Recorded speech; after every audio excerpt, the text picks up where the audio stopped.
for safety, engineered for peace. Now imagine that world ends in silence, not with fire, not with famine, but with withdrawal. In the end, there would be full food containers, clean water tubes, empty nests, and a question that would follow scientists for decades.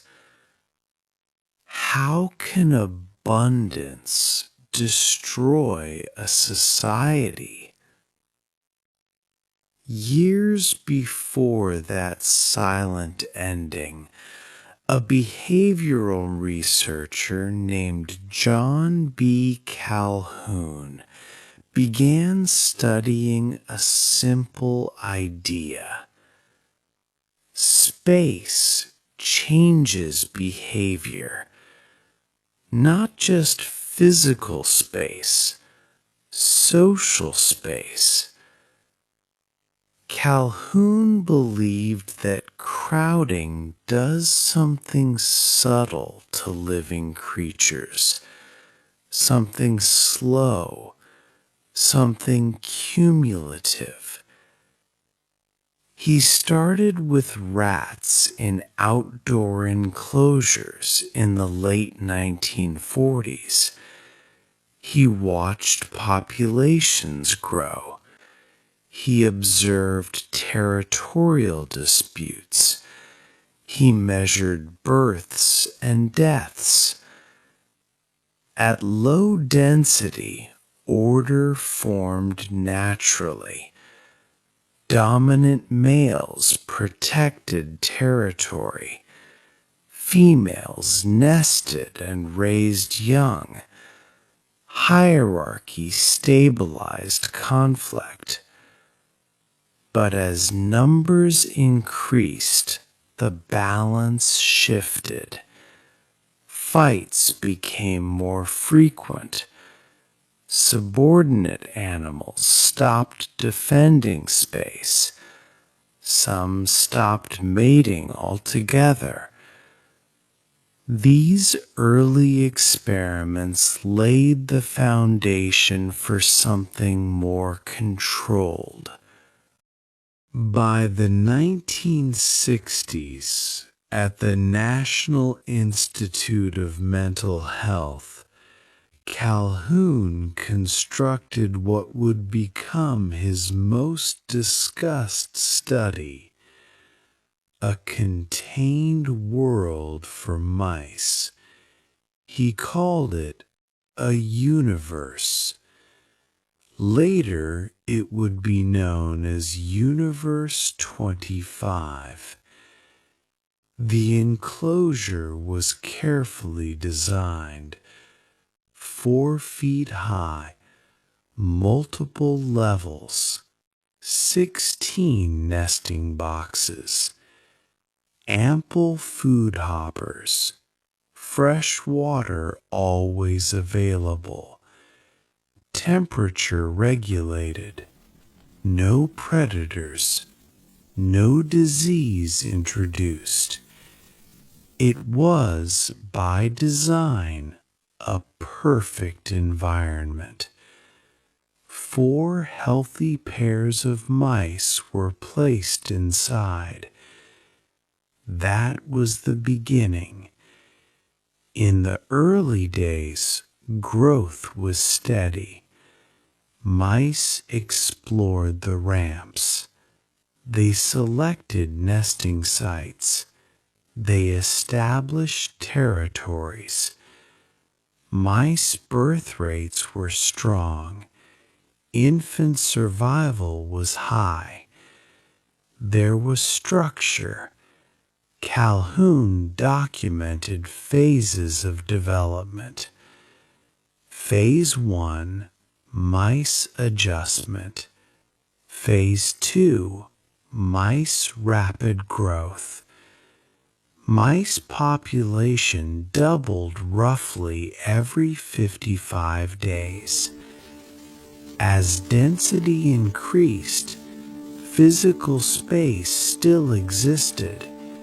There were empty nesting boxes, unused corners, but mice began clustering around certain preferred areas. Feeding stations became crowded.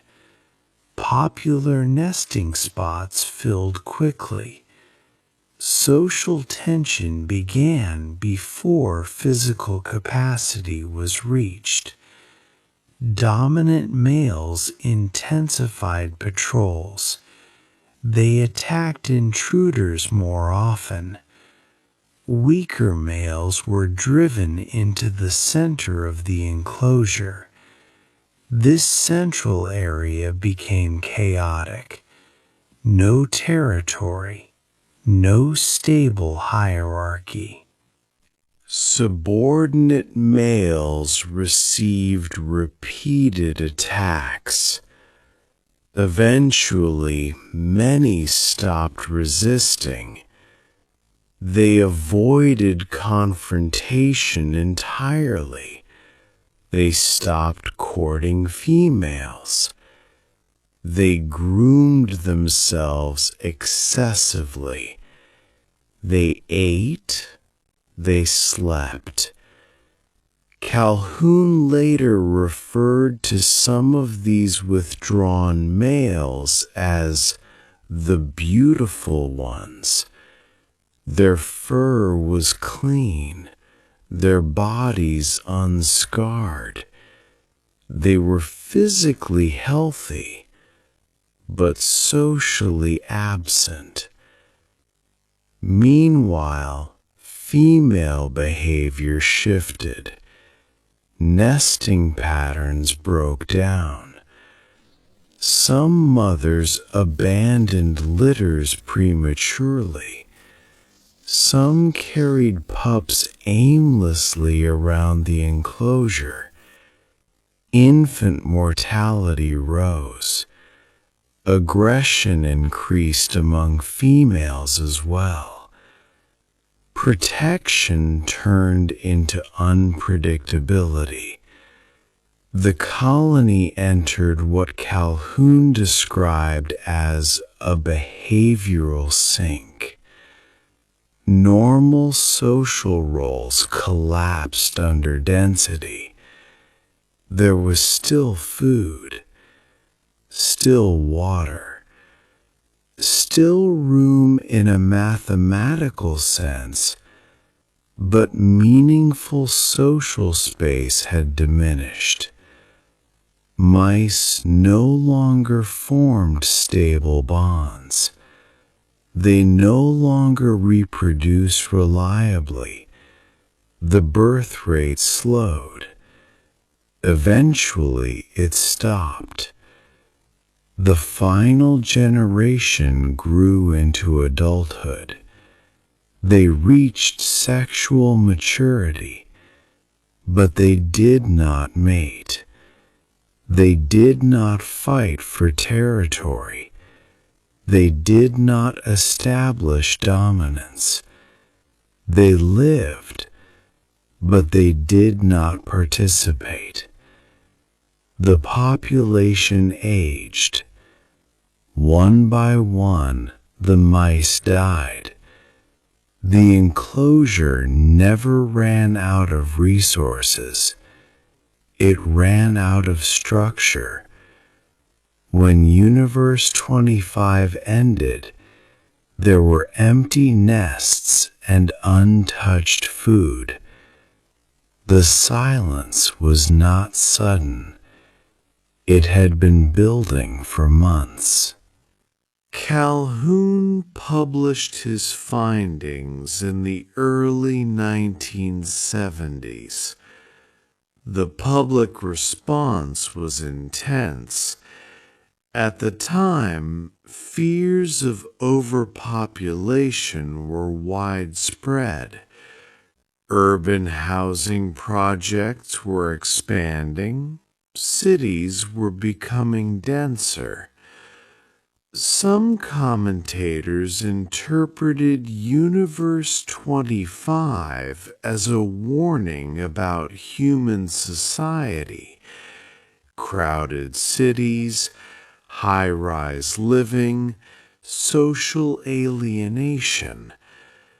But Calhoun was cautious. He did not argue that humans would follow the same path. He argued that design matters, architecture matters, opportunities for meaningful roles matter. He believed that when individuals cannot find purpose within a dense social system, withdrawal becomes more likely, not because of scarcity, but because of saturation. His critics pointed out limitations. Mice cannot migrate beyond enclosure walls. Humans create institutions. We build digital spaces. We adapt culturally. The experiment was controlled, artificial. And yet the patterns remain compelling. Aggression under crowding, withdrawal under overstimulation, declining reproduction without famine. Decades later, Universe 25 is still discussed, especially in conversations about urban isolation, declining birth rates, social fragmentation. Some see parallels, others see exaggeration, but the core observation stands. Abundance does not guarantee stability. In the final days of Universe 25, the food dispensers were full, the water flowed, the lights remained on. What disappeared was interaction, territory, engagement. The colony did not starve, it disengaged. And that quiet ending continues to raise a question that has never fully been resolved. If every material need is met, what keeps a society alive?